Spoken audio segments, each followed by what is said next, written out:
Democratic Bharat पर ताजा तरीन खबरों को देखने के लिए सब्सक्राइब करें हमारा चैनल और न्यू नोटिफिकेशंस के लिए घंटी का बटन। सर, मीडिया पर हम सवाल कर रहे हैं, खासतौर पर अम्बेडकर जनसंख्या को आज सेमिनार हुआ और हमने वक्तव्य किया, लेकिन थोड़ा पीछे आ जाओ। मीडिया जो हमारा के पीछे जाओ। मनवादी मीडिया कहते हैं, उसने दलित और जो आवाम को बिल्कुल इन लोगों को ले लो। इग्नोर कर दिया है। क्या कहेंगे? सभी अंदर घुस जाएंगे तो दिक्कत हो जाएगी ना। मैं इसको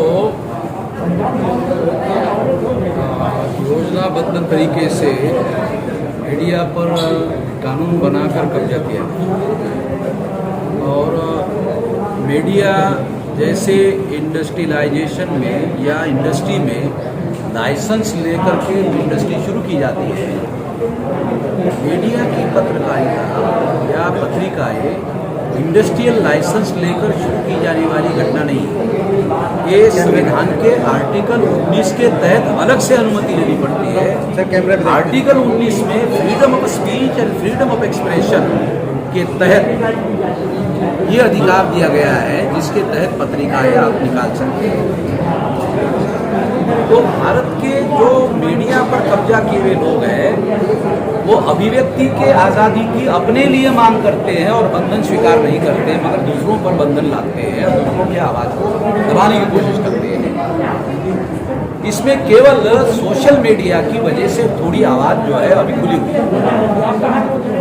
सोशल मीडिया ने इसमें बड़ा बदलाव किया है, क्योंकि हमने अभी हमारा जो मीडिया हमने शुरू किया है तो जनवरी में 72 लाख 29,000 लोगों ने शेयर किया है। अगर 1,000 का हिसाब किया जाए 2 करोड़ 90 लाख लोगों तक इनडायरेक्ट पहुँचे। इसका मतलब ये है कि सोशल मीडिया जो है हमारी आवाज़, वंचितों की आवाज़, SC, ST, OBC माइनॉरिटी लोगों की आवाज़ सोशल मीडिया की वजह से लोगों तक पहुँच गई। क्योंकि सोशल मीडिया केवल ग्लोबल मीडिया नहीं है, सोशल मीडिया फ्री मीडिया भी है। फ्री किस अर्थ में है? क्योंकि इसमें विचारधारा की पाबंदी नहीं है। इस पर ब्राह्मणवाद की, मनुवाद की चर्चा कर सकते हो। क्यों? क्योंकि कंपनियों को, सोशल मीडिया के कंपनियों को यूजर्स की संख्या चाहिए। विचारधारा से कोई लेना नहीं। जो विचारधारा तुम प्रचार करना चाहो करो, हमें तो यूजर चाहिए। हमारी संख्या अगर बढ़ती है तो बिजनेस हमारा संख्या के आधार पर।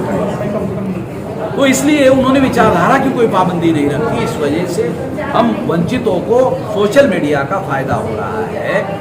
इसको भी कंट्रोल लाने की कोशिश जो है शासक वर्ग के द्वारा हो रही है।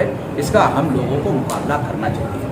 यही सवाल, क्या आपको नहीं लगता जितना फ्री हमको छोड़ दिया सोशल मीडिया के माध्यम से, आप अपनी बात बोल रहे हैं, मैं अपनी बात बोल रहा हूँ, और ये आईडी सोशल मीडिया की लगी हुई है, जो हमको फ्री छोड़ रहे हैं कहीं ना कहीं मीडिया के माध्यम से, उनके हाथ में कंट्रोल है। वो कभी भी अपना डेटा और इंटरनेट को बंद करके या कुछ ऐसे कानून लाकर अभिव्यक्ति की जो स्वतंत्रता है उसको बंद कर सकते हैं। इसके बारे में क्या कहेंगे? मैं इस बात को मानने के लिए तैयार नहीं हूँ कि बंद कर सकते हैं। मैं इस बात को मानने के लिए तैयार हूँ कि कंट्रोल करने की कोशिश हो रही है। कानून लाया जा रहा है, वो कंट्रोल के लिए है। फंडामेंटल राइट होने की वजह से केवल कंट्रोल कर सकते हैं, बंद नहीं कर सकते। बंद नहीं कर सकते, लेकिन कई बार एक सवाल ये भी है कि सोशल मीडिया पे जो हमारे लोग काम कर रहे हैं और उन पर लगातार हमले हो रहे हैं और उनसे डिग्री पूछी जाती है, डिप्लोमा पूछा जाता है। नैनी सराय जी यहाँ पर मौजूद हैं। आप भी जैसा कि आपने बताया कि कई पत्रिकाओं की आप संपादकीय करते हैं, ये जो हमले हैं उसके बारे में क्या कहेंगे आप? देखो, हम लोगों को ये ध्यान रखना बहुत ज़्यादा जरूरी है कि मीडिया लोकतंत्र में बहुत शक्तिशाली साधन है। ये जनमत को प्रभावित करता है और ये चुनाव प्रक्रिया इसका मतलब है सत्ता के कॉरिडोर में हस्तक्षेप करने का हथियार है और ये आप लोगों के हाथ में आ गया। तो दर्द तो होगा, दुख तो होगा। हाँ, कल तक सारा का सारा उनके नियंत्रण में था, अभी सोशल मीडिया के नाम पर कुछ हद तक आपके लोगों के नियंत्रण में है। तो आपको इसके लिए तैयार रहना चाहिए, एक बात। दूसरा, आपको इंडिविजुअल लेवल पर इस पत्रकारिता को जो कर रहे हो उसमें जितना जल्दी हो सके उतना जल्दी संगठित रूप धारण कर ले। सोशल मीडिया का SC, ST, OBC माइनॉरिटी के जो लोग हैं वो अलग से संगठन बनाए सोशल मीडिया का और संगठित होकर इसका मुकाबला करे। और इसमें हम लोग भी आपकी मदद करेंगे। हम सोशल मीडिया चला रहे तो हम भी उसमें शामिल होंगे। सर, फेसबुक, ट्विटर, इनके जो अधिकारी हैं भारत में और भारत के बाहर, ये वही लोग हैं जो मनोवादी यहाँ पर जो हमला करता है। क्या आपको नहीं लगता आने वाले, जैसे मोदी जब अमेरिका जाते हैं तो मार्क जुकरबर्ग से मिलते हैं, ट्विटर के अधिकारी से मिलते हैं, फेसबुक के भारत के अधिकारियों से मिलते हैं, और वो सीधे तौर पर हमारी जो साइट से होते हैं, हमारी जो फेसबुक वॉल है, ट्विटर है, उन पर रिव्यूज़ कम हो जाते हैं कई बार। तो ये चीज़ें जो बैठा हुआ है मनोवादी जो अधिकारी, वो हमें वॉच कर रहा है कि उन्हें चिल्लाने दीजिए, इन्हें अपने खबर दिखाने दीजिए, लेकिन एक दिन ऐसा आएगा कि वो कभी ना कभी उस पर अंकुश लगा सकता है। ये हमें ऐसा लगता है। कुछ ऑलरेडी शुरू हो गया है। लगा सकते हैं, आप सोच रहे हैं ये बात गलत है। हो गया हम है। कुछ लगा चुके हैं। आपको लॉ मिनिस्टर का एक बयान अखबार में आया, वो बयान में वो ये कहते हैं कि सोशल मीडिया कंपनी वालों को भारत में बिजनेस करने की पूरी आज़ादी है, मगर उसे भारत के संविधान को मानना होगा, कानून को मानना होगा।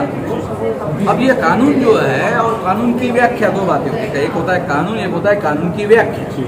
कानून शायद उनके विरोध में नहीं है सोशल मीडिया के चलाने वाले के, मगर उसका इंटरप्रिटेशन वो अपने हिसाब से कर सकते हैं।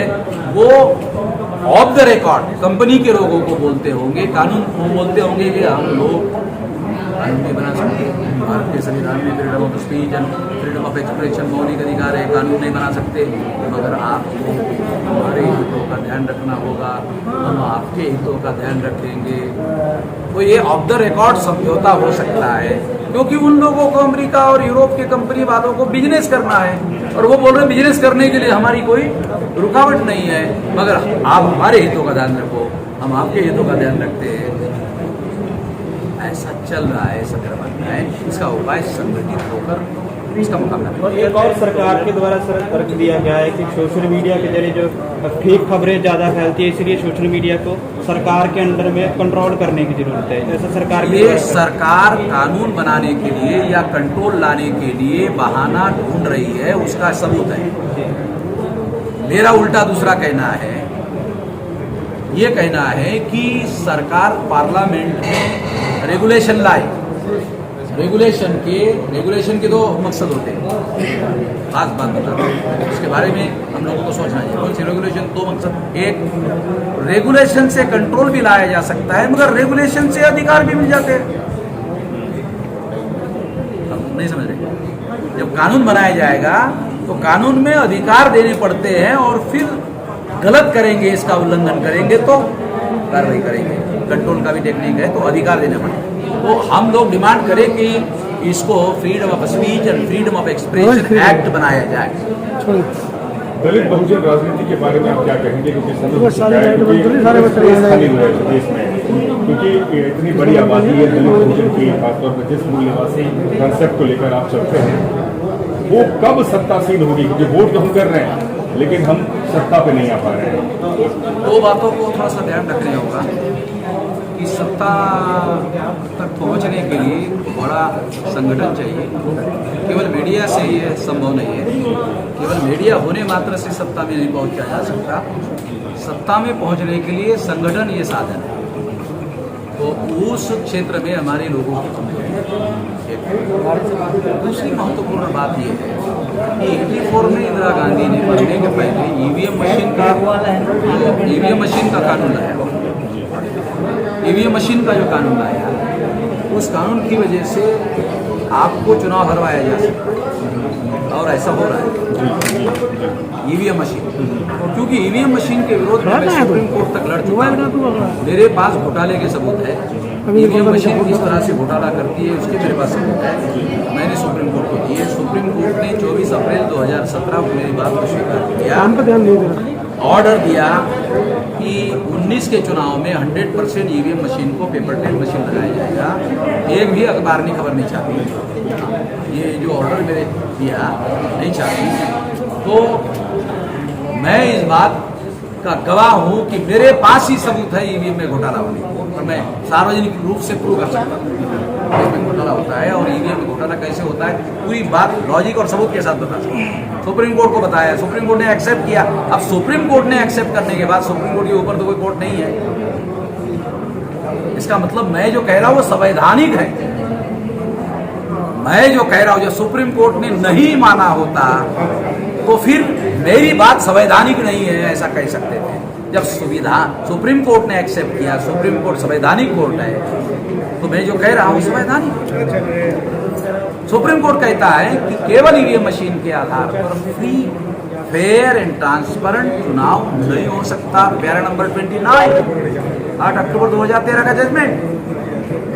कोई मीडिया इसको आज तक नहीं छापा। प्रेस काउंसिल ऑफ इंडिया में मैंने कंप्लेंट किया, मेरी कंप्लेंट की आज तक प्रेस काउंसिल ने सुनवाई नहीं। मैंने प्रेस काउंसिल को कहा, मुझे ये बताओ कि सुप्रीम कोर्ट के इस जजमेंट की खबर जिसे नेशनल मीडिया कहा जाता है, उन्होंने छापी या नहीं छापी, मुझे इसका समझ दो। अगर ये सुप्रीम कोर्ट की खबर नहीं छापते, सुप्रीम कोर्ट के जजमेंट की खबर नहीं छापते, हम लोगों का क्या है, सुप्रीम कोर्ट की खबर नहीं छापते हैं। प्रेस काउंसिल में सुप्रीम कोर्ट का रिटायर्ड जस्टिस बैठा हुआ है। ये लड़ाई लड़नी पड़ेगी संगठित रूप से, तब होगा। धन्यवाद।